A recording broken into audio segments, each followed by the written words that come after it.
professional body of economists, has organized this conference so that we can have a conversation as a country on where our economic journey is leading us to.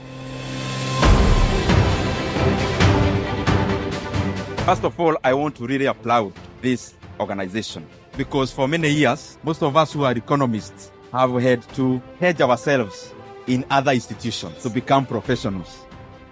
But now at least we have a home. And that is why I'm very excited by the theme of this conference, where as professionals, we have to provide leadership in matters of economic growth. One thing which is important for economists is leadership for development. Only sure bets of economists, accountants influencing policy is you have to seek for elective positions. This country was changed by an economist, Kibaki.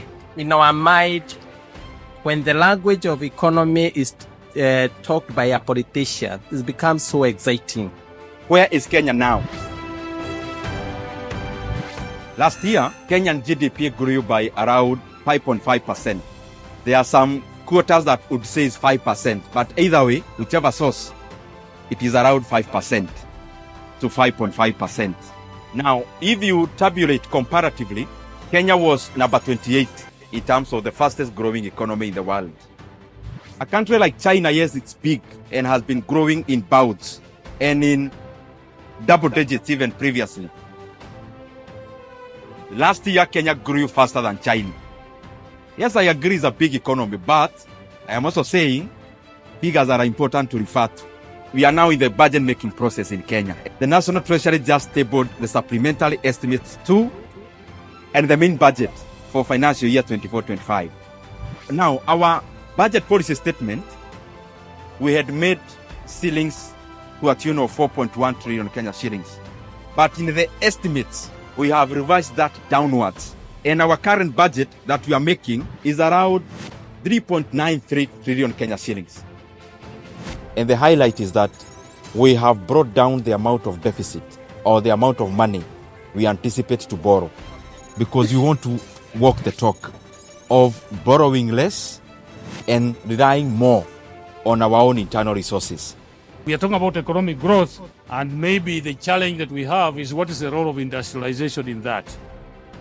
Because if there is one thing that has transformed the world, is industrialization.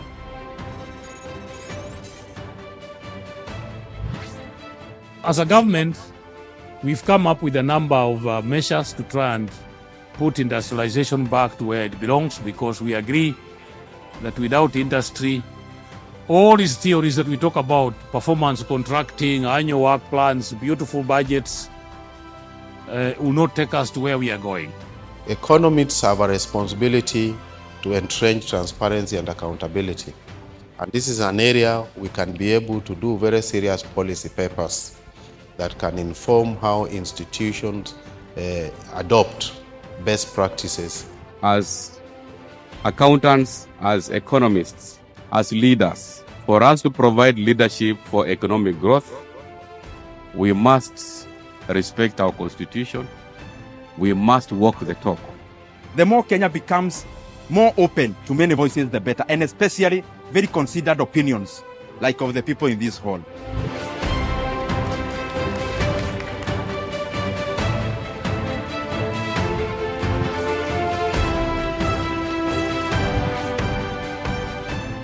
When you look at a time when economists were making decisions, you see that at that point in time, our economy was growing. It was growing faster.